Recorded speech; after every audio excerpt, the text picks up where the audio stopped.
Olá, amigos! Estamos aqui para gravar o nosso primeiro podcast do ano de 2020. E o nosso assunto deste ano, ou desse mês, será parábolas. E hoje nós vamos tratar a respeito da parábola do filho pródigo. Eu estou aqui com meu amigo Cleiton e com meu amigo Ed, que vamos juntos trazer esse podcast ou esse debate para que possamos entender e compreender melhor sobre as parábolas do reino. Já que nós estamos falando de parábola, eu queria a opinião de vocês a respeito do que é parábola e por que Jesus falava sobre parábolas, falava com parábolas. Diz aí, gente. Então, meus irmãos, a paz do Senhor, eu sou o Ed. Parábolas, Jesus Cristo gostava muito de usar essa forma de se expressar, porque era uma maneira muito mais simples. Nós sabemos que naquela época Jesus Cristo levava a palavra para muitas pessoas, e entre elas jovens, crianças, idosos, pescadores, gente de todo escalão de naturalidade, seja ele de inferior ou superior poder aquisitivo, gente com baixo ou alto grau de instrução. Então Jesus Cristo gostava muito de usar essa maneira de se falar, porque ele ilustrava aquilo que ele tinha em mente e todo mundo compreendia de uma maneira muito mais simples. Legal. A paz do Senhor a todos. Eu também acho isso que o irmão falou tem muita coerência, é muita verdade, porque era a forma que Jesus fazia para chegar dos fariseus até as pessoas mais humildes que tinham na época, que não tinham nenhum estudo, porque o estudo era somente para pessoas que tinham um melhor poder aquisitivo, como ele citou aqui.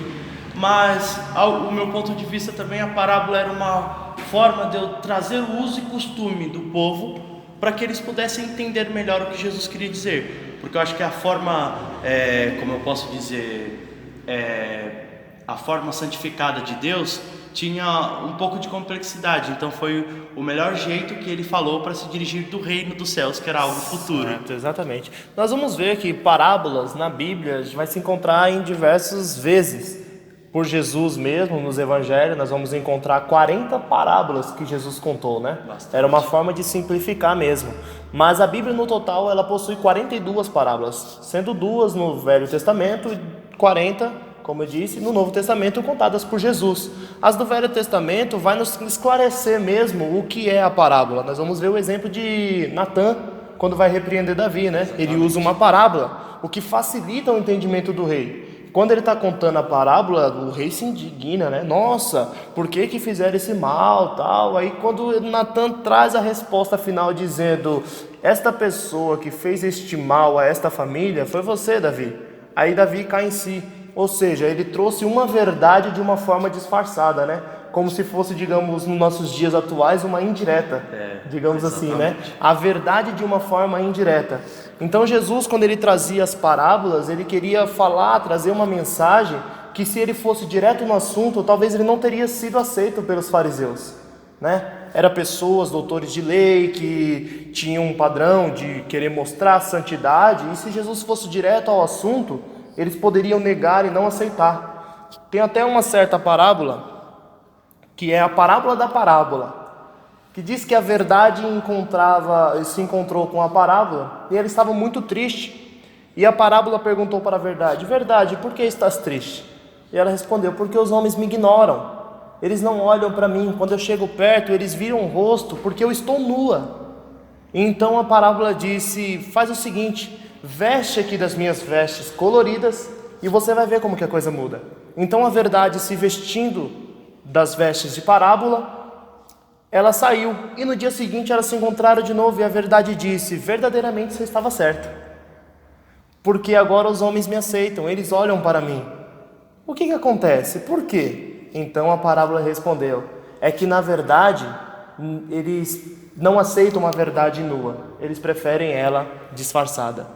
Então Jesus, quando ele traz as parábolas, ele estava dizendo a verdade, porém de uma forma disfarçada, ou seja, com uma história, para que assim tivesse maior compreensão tanto dos seus discípulos como também dos fariseus, né? Então vamos lá, hoje nosso assunto é a parábola do filho pródigo. Vamos compreender, vamos ir a fundo nessa parábola. Vem conosco nessa viagem e vamos aprender mais das parábolas do reino. Amém?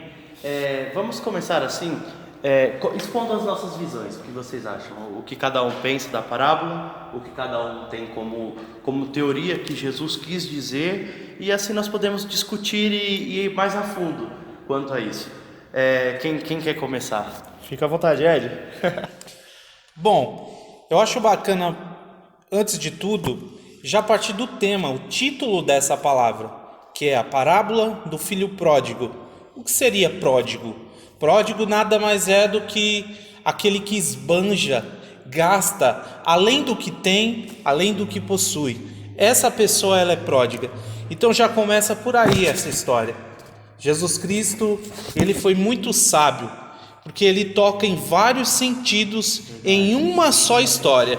Ele toca desde a parte histórica daquele povo, daquela época, e traz também alusão aos dias de hoje. Ou seja, a parábola ela não para só ali, ela continua até o dia de hoje. Isso é que é tremendo e interessante na palavra. O objetivo de Jesus era mudar os pensamentos, né? Então, quando ele traz uma parábola sobre um filho pródigo, contando uma história de um filho que saiu da casa de seu pai e tudo, o objetivo dele não era apenas contar uma história, mas sim mudar o pensamento daquele povo. Porque alguns estudos vão dizer que a tradição daquela época, os fariseus daquela época, eles não aceitavam os pecadores. Eles tinham aquele ato de santidade, de mostrar a santidade, como nós dizemos aqui, né? Então, se chegasse alguém que era pecador, eles rejeitavam, como publicanos, como os gentios, né? E os demais. E Jesus, ele agia de forma diferente, por isso que ele era criticado. Se nós formos ver no livro de Lucas, né? Que é o que conta essa parábola aqui do filho pródigo, no capítulo 15 de Lucas, se nós voltarmos um pouquinho antes, no 14, nós vamos ver que os fariseus estão questionando Jesus, eles estão apontando porque Jesus está andando com pecadores. E eles não aceitavam isso, que eles queriam que Jesus fosse santo, ou melhor, vivesse as santidades que eles achavam que era santidade. Para eles, santidade era não se contaminar com um povo que era pecador, sendo que na verdade Jesus estava vindo buscar os pecadores. E nós conseguimos ver isso após a parábola do filho pródigo, que é a das ovelhas. Porque o que acontece? Ele diz o quê? Que as 99 elas tinham caminho, elas estavam salvas, ele precisava buscar que se perdeu. Então a intenção de Jesus dentro dessa parábola é mostrar que existe um filho perdido que precisa de Jesus e que também existe um filho dentro da casa que precisa de Jesus. Por quê? Se nós colocarmos na visão do Oriente Médio, que é do povo que mora em Israel, Irã, Cisjordânia, esses lugares, eles têm um respeito mútuo pela família, principalmente pelo pai, né? O pai ele é o maior de todos dentro de casa, ninguém ousa desobedecer ele. Kenneth Bailo, que é um profeta, ele é um evangelista, ele é muito conhecido no meio missionário. E ele falava que toda vez que ele falava essa parábola no Oriente Médio, as pessoas ficavam chocadas. Por quê? Por causa desse respeito, que aqui no Ocidente nós não temos, porque sempre houve aquela meio que esculhambação um pouco do pai, sabe? Através de desenhos e coisas, que o pai sempre é o cara mais assim, as mães aqui costumam ser sempre as que defendem mais os filhos, mas lá não. E também tem um outro caso, que é o problema do filho mais velho não ter se imposto. Porque depois do pai, quem tinha atitude de tudo, quem tomava frente de tudo, era o filho mais velho. E ele meio que aceitou aquilo que o filho colocou. Né? Funcionava como uma hierarquia. Exatamente. E ele aceitou aquilo que o filho colocou. Então, quer dizer, havia interesse nele, só que nós não conseguimos ver isso se nós não nos enxertarmos dentro dessa visão oriental. Quer dizer, o filho mais velho não falou nada, ele consentiu, é aquele velho ditado que a gente usa, quem cala consente. Ele não indicou o irmão que não fizesse isso e nem indicou o pai que não desse a herança. Então esse é um ponto de vista que Jesus quis falar, e eu acredito que ele chocou muito, porque naquela época se tinha um respeito muito grande pelo pai e pelo homem da casa. Mas hoje isso não acontece mais, né? Hoje o filho mais velho não se importa quando o mais novo sai, fala, vou me desviar, vou sair da igreja, né? Isso não acontece mais, não, né? Vamos lá, Ed. Então, eu acho legal também frisar que essa parábola, quando se trata desse filho mais novo, O interessante é que o irmão dele nem aparece na história. Primeiro é só ele. Sim. Primeiramente ele e o pai. E ele faz toda uma caminhada nessa história, né? Você pode ver que ele chega ao pai dele, ele exige algo que primeiramente não pertencia a ele, porque como que você vai pedir uma herança para alguém que ainda está vivo? Isso não tem sentido. Independente de região, se é no Oriente ou aqui, é uma falta de respeito você chegar ainda hoje, nos dias de hoje, você chegar no seu pai e falar: pai, vende a casa, que eu quero a minha parte. Você não conquistou nada ali. Até hoje isso aí é algo que não entra na cabeça de muita gente. Imagina hoje, a gente mora no Brasil, existem alguns estados, algumas regiões que o povo brasileiro ainda é muito sanguíneo, né? Tem uma maneira muito fechada. Imagina um filho. Eu sou nordestino, eu sou pernambucano. Aonde eu chegaria na casa do meu avô e falaria: vô, vende o carro, vende a casa, vende tudo que eu quero o que é meu. Meu Deus do céu, não sei nem o que aconteceria após eu falar uma atrocidade dessa com meu avô. Então não tem cabimento, né? E não só o próprio pai. Ele se cala, isso que eu não entendo.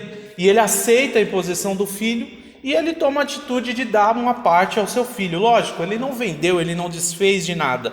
Mas ele tinha com certeza algumas economias, até mesmo porque ele, sendo o filho mais novo, existia um filho mais velho. Então, e a a maior parte, exatamente, o direito maior era do seu irmão.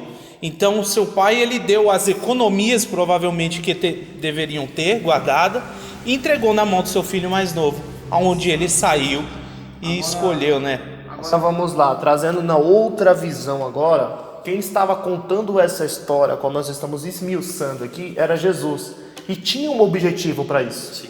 Tinha um objetivo direto de Jesus. Jesus, ele foi agindo nos translados, né? Ele foi levando para todas as regiões de algo que ele precisava tratar interno com os fariseus, né? Tanto a rejeição do filho mais novo de rejeitar o seu pai, né? O amor de seu pai, a casa de seu pai, e sair para uma terra longínqua, como diz a Bíblia, né? Que ele foi para muito longe, uma terra muito distante.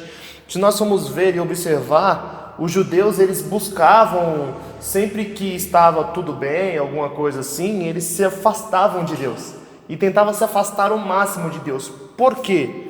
Jesus trouxe dizendo que ele foi para uma terra longínqua e ali gastou tudo que tinha, trazendo para os judeus que se afastaram de Jesus e foi também para muito distante de Deus, porque quando está distante do Pai, você deixa de ser repreendido severamente. Quando você está perto do Pai e você age errado, o Pai está próximo, ele vai te corrigir, não é? Sim. Já quando você está distante do Pai, ele não tem como te corrigir, porque você está distante, ele não está te vendo. Não é no caso de Deus. Deus estava vendo Israel, mas por Israel estar distante de Deus, os judeus estar distante de Deus, Deus não o repreendia. Deus o castigava de formas diferentes para que o povo viesse se arrepender. Então, quando Jesus traz essa parábola dizendo que o filho deixou a casa de seu pai e foi para uma terra longínqua, ele estava dizendo daqueles que se afastaram. E quando Jesus traz a questão do filho que ficou, sim, daqueles que ficaram, mas rejeitam aqueles que se afastaram, que são os pecadores que nós falamos no início. Exatamente. Interessante, né?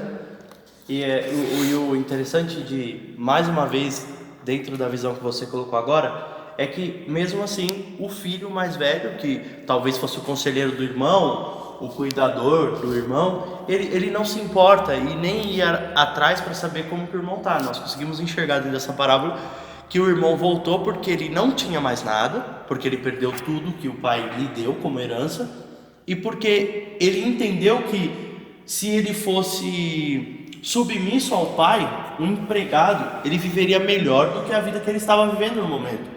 Ele nem voltou com a visão de querer ser filho, ele voltou com a visão de querer ser o empregado, ser servo. Ele só queria algo para que ele pudesse comer, como a parábola ilustra, quer dizer, ele queria algo para se alimentar, algo para sobreviver.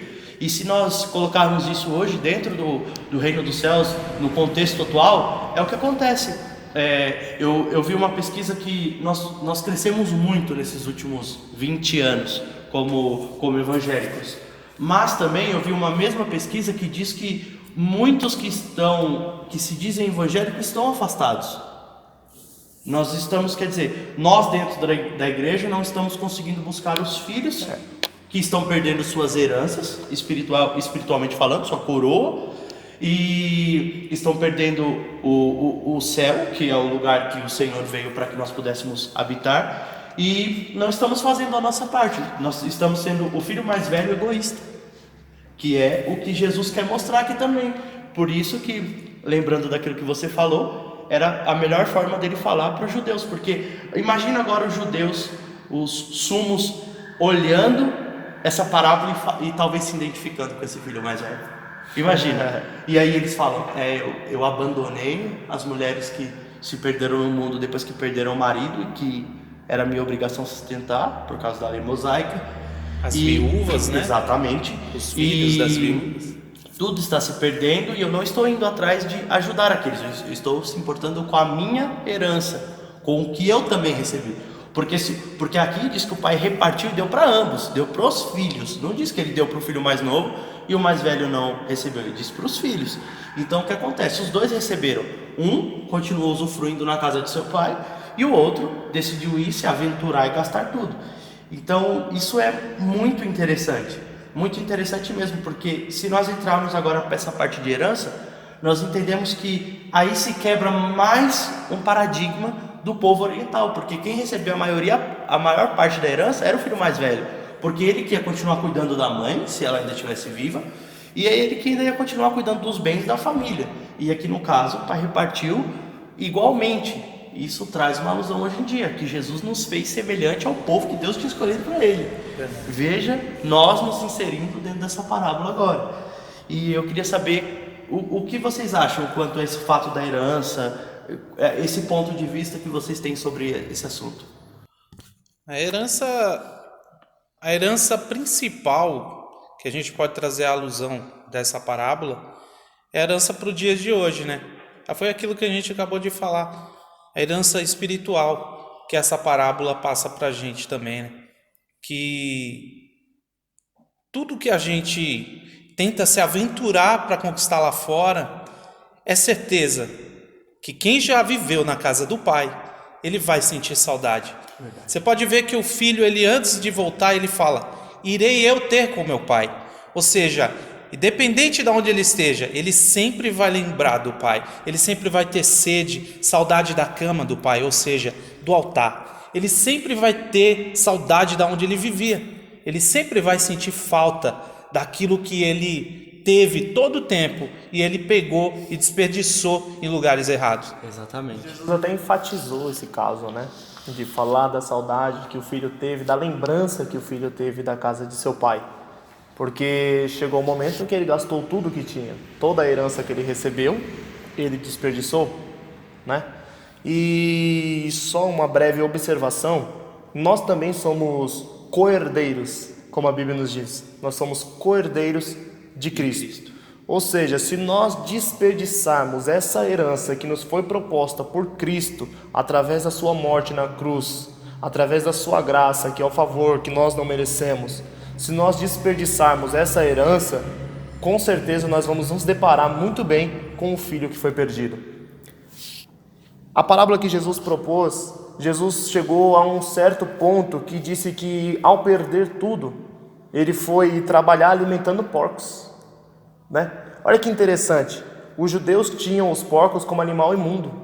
Lá em Levíticos, Moisés vai enfatizar que os porcos são animais imundos e que não deve ser nem tocado nele e nem se alimentar de sua carne. Então eles tinham esse certo pensamento de que os porcos eram animais imundos. Ou seja, quando Jesus vai enfatizar a possibilidade, ou melhor, a situação dele ir parar no lugar de porcos, alimentando porcos, Jesus estava dizendo para os judeus, ele foi parar na pior situação da sua vida para poder lembrar de seu pai. E quantos hoje, né, trazendo assim, vamos trazer para o dia de hoje, quantos hoje se afastam de Deus e só vai lembrar na pior situação, como dizem na linguagem atual, no fundo do poço, né? Aí lembra da casa do pai, quer voltar, quer se reconciliar, e o impressionante é a atitude do pai. A atitude do pai é o que me impressiona, que o pai não rejeita. Mesmo o filho abandonando a sua herança, ou melhor, abandonando o seu amor, o abraço do pai, e pegando sua herança e saindo, o pai não rejeita o filho, ele abraça. Isso é interessante. Aqui dentro do grupo da igreja, que eu estava procurando as questões, uma pessoa fez a pergunta, que foi o nosso irmão Vanderlei. Quando o filho se arrependeu e voltou ao seu pai, mandou trazer o melhor vestido, colocou o anel em seu dedo e novas sandálias em seus pés. Por qual motivo o pai fez tudo isso? Eu queria saber agora o ponto de vista de vocês. E antes disso, eu queria trazer para vocês aqui em Gênesis, no capítulo de número 41, no verso de número 42, que diz assim: E Faraó tirou o dedo do seu anel e o colocou no dedo de José. Mandou que o vestisse com linho fino e colocou uma corrente de ouro fino em volta de seu pescoço. Então, entenda, aqui já está meio que explicando o que é esse momento. Méritos de honra, né? Exatamente. E aí eu queria que vocês falassem um pouco melhor sobre essa questão. Vamos lá, que nem a questão do pai, vestes novas, né? Se dava vestes novas quando você queria honrar uma pessoa, tanto que José recebeu as vestes novas do faraó para uma posição de honra, né? As vestes, ela traz muito uma simbologia da vida da pessoa, né? Da vida espiritual, da vida em si da pessoa, né? As vestes traz a clareza, tanto que alguns textos bíblicos vai falar a respeito das vestes de santidade, as vestes de justiça, né? Que Jesus, ele nos vestiu com as vestes de justiça, né? E tem até um texto que, se não me engano, está em Eclesiastes, que fala: em todo tempo sejam alvo os seus vestidos. Então, quando o pai está trazendo novas vestes, o pai está revestindo, ou melhor, tirando as vestes sujas e trazendo vestes novas, vestes limpas para o filho, até trazendo das condições que ele estava alimentando porcos, né? Então você imagina a situação que estava aquele filho. Então o que o pai está demonstrando é um amor paternal, né? Um amor de pai, um amor, um carinho que ele traz sobre aquele filho, de trocar as suas vestes. Trazendo hoje, nós vamos ver que é isso que Jesus faz. Quando alguém se afasta dele e volta do mundo carregado, cheio de carrapichos, né? Jesus, ele chega e ele trata com a pessoa e ele dá novas vestes. É verdade. Ele dá uma nova oportunidade, vestes de justiça. Exatamente. É verdade. E é interessante lembrar que para Deus é um prazer ele presentear o filho. Exatamente. É um prazer você ser presenteado pelo pai. Quem nunca ganhou algo do pai e não se sentiu privilegiado? Não é verdade? Você pode ver o próprio José quando ele ganha. Lá em Gênesis, no capítulo 37, se fala disso. Que o pai, Jacó, presenteia o seu filho com a túnica. E isso traz uma movimentação dentro da própria casa. Que os seus irmãos sentem inveja do seu próprio irmão mais novo. Então, não quero nem entrar nesse contexto, mas é interessante que isso aí é uma simbologia de honra. É um mérito você receber algo do pai. O pai, ele nunca presenteia um filho sem que ele mereça algo, né? Eu sou pai, minha filha, para ela ganhar algo de mim, ela tem que merecer nos dias de hoje. E o pai, quando ele vê que o filho, ele alcançou aquela misericórdia de receber algo dele, é uma alegria mútua, tanto para o pai que presenteia o filho, quanto para o filho que ganha um presente do pai. Isso aí é tremendo. E é interessante que um pouquinho mais à frente desse texto, o irmão, ele se indigna com o presente que o seu irmão mais novo está recebendo, né? Não apenas a túnica que o seu pai pede, mas ele fica indignado também pelo novilho que o seu pai pede, o novilho cevado, né? Que ele fala que presenteiam o seu filho mais novo, que ele recebe, né, com tanto amor no seu seio, na sua casa, no seu lar. Só para a gente concluir rapidinho, você já vai falar, Cleiton. Só para a gente concluir esses assuntos a respeito das vestes novas, que é engraçado que Jesus enfatizou, né, o que foi trazido ao filho. Sim. Vestes novas, um anel e as sandálias. As vestes, ela vai nos trazer uma distinção, como eu disse, né? E também uma separação, traz uma simbologia de uma separação. E o anel que ele traz um símbolo da tradição de família. Ou seja, o pai estava dizendo, você ainda faz parte dessa família. Entendeu? E com aquele anel ele podia ter autoridade ainda dentro da casa.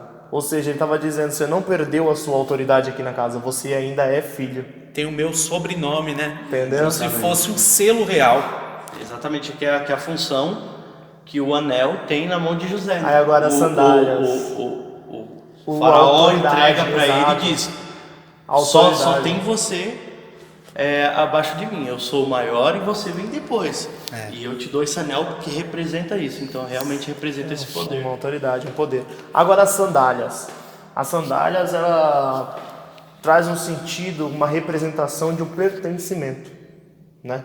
Nós vamos ver que quando Moisés vai no Monte Horebe, Jesus, ou melhor, Deus, aparece naquela sarça ardendo em fogo e a voz ecoa falando com Moisés. E a primeira coisa que ele diz é, tire a sandália dos seus pés, porque o lugar que pisa é terra santa. Quem anda descalço, ele não pertence àquela terra. Quem andava assim eram os escravos, né?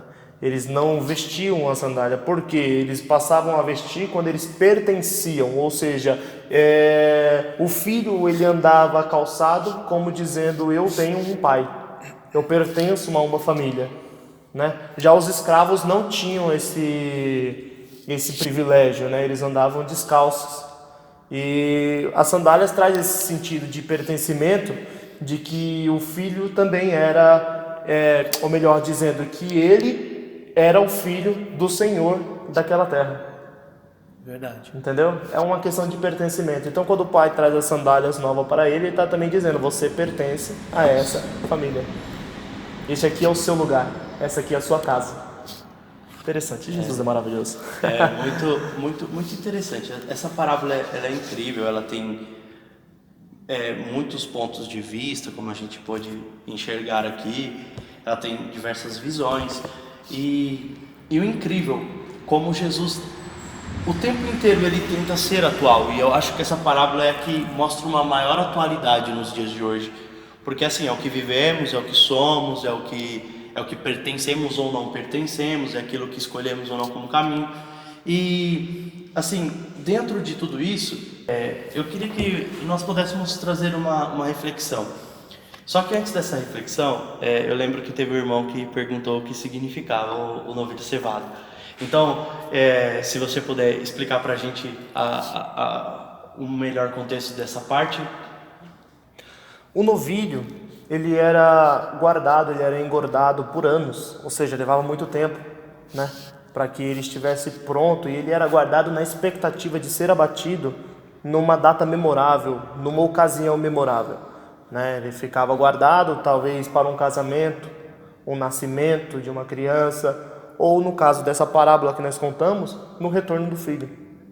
Ou seja, ele estava sendo guardado para uma data memorável. Por isso que o pai escolheu ele era o melhor, ele era separado dos demais, ele era engordado, para que quando chegasse essa data, este momento que eles queriam guardar, ele se oferecia o melhor, né? Digamos a picanha de hoje, né? Você deixa guardada lá, o melhor churrasco, né? Esse era o novilho, guardado para um momento, uma ocasião que seria memorável. E paralelo com isso, nós vamos ver que também terá um banquete memorável. Apocalipse 19, no capítulo 9, diz que haverá um banquete lá no céu. Haverá um banquete na nova cidade. E nós seremos servidos lá, né? Nós, como igreja do Senhor, seremos servidos naquele lugar. É isso. Este é o novilho cevado. Interessante esse ponto de vista, né? Porque ele pega o melhor que ele tem para oferecer ao filho, só que aí entra um problema.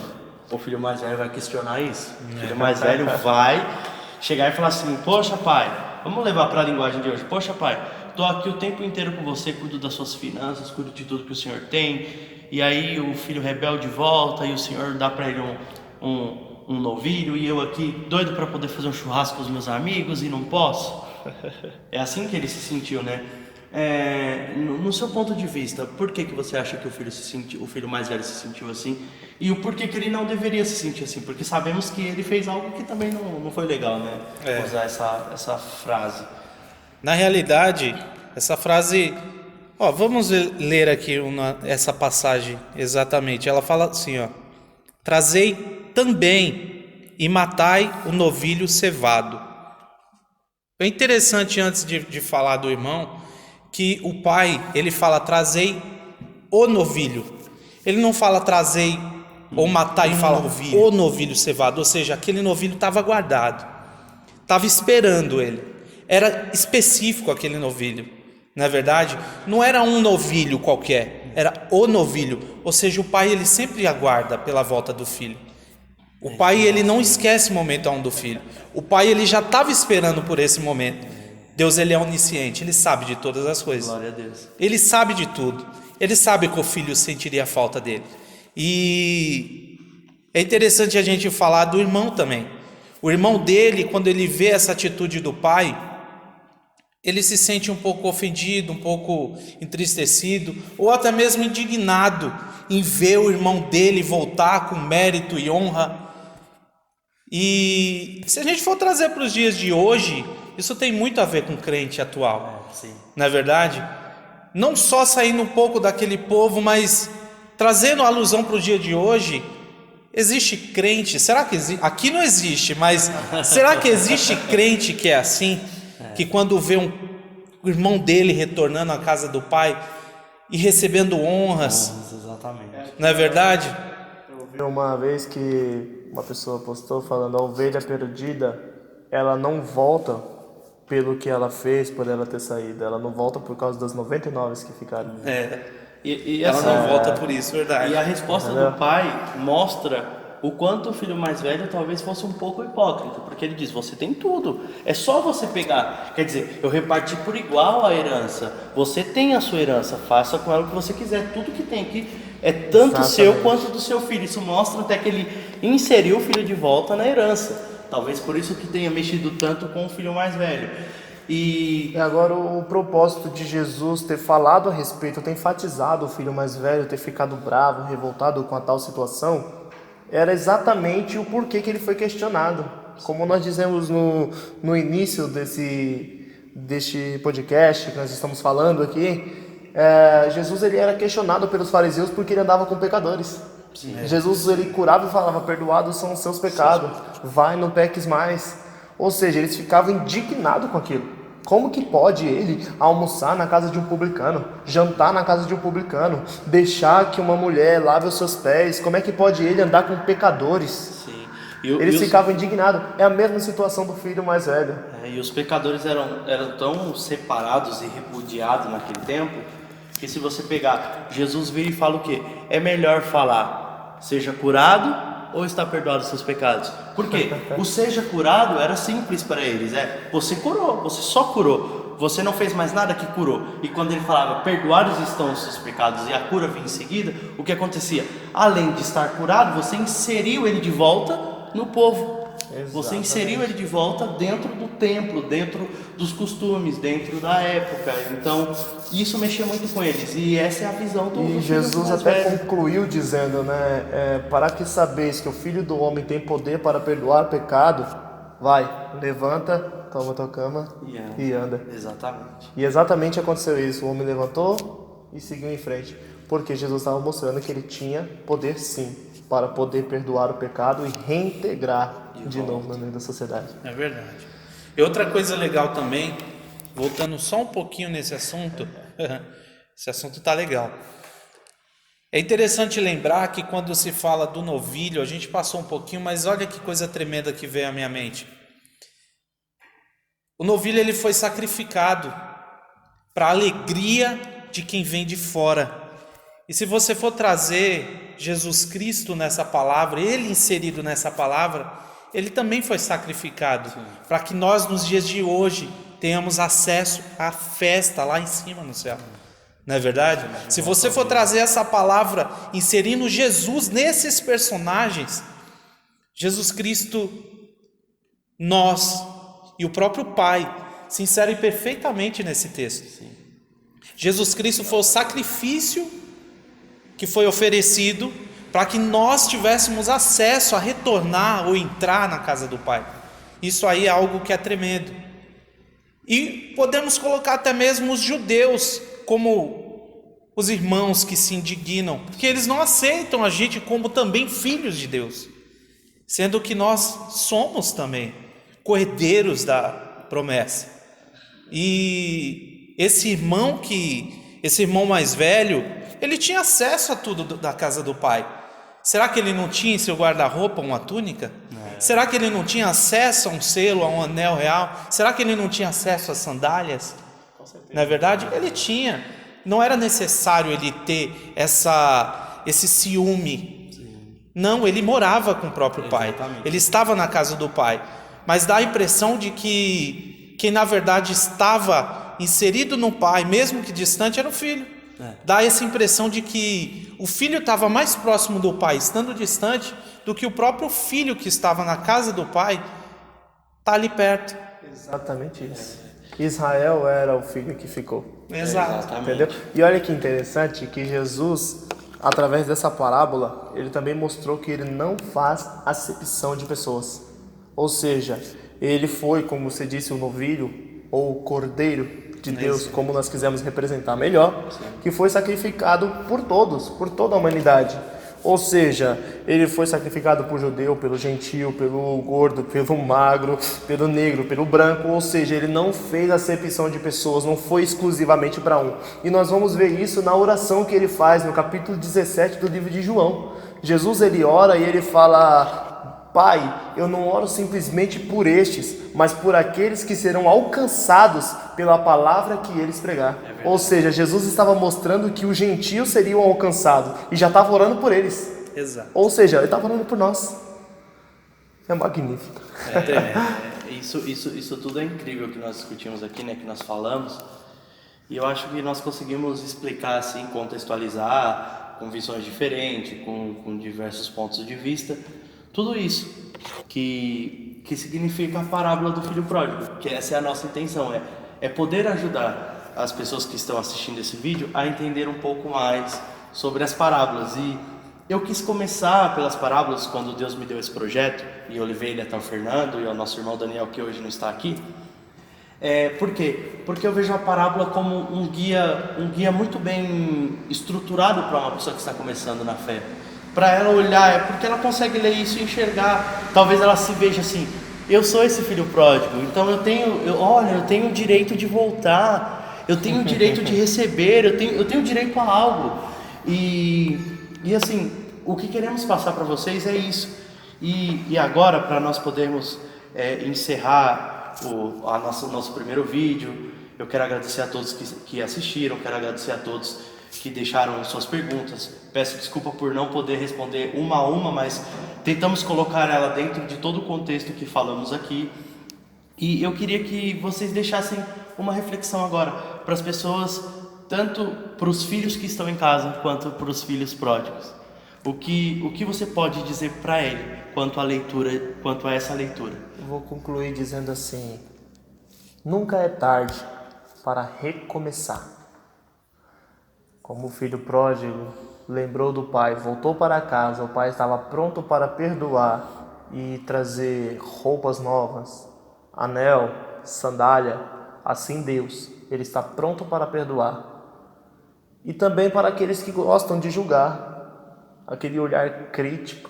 Não julgue teu irmão, ele também faz parte do reino, ele também é filho. Independente se ele está afastado ou não, ele não deixou de ser filho.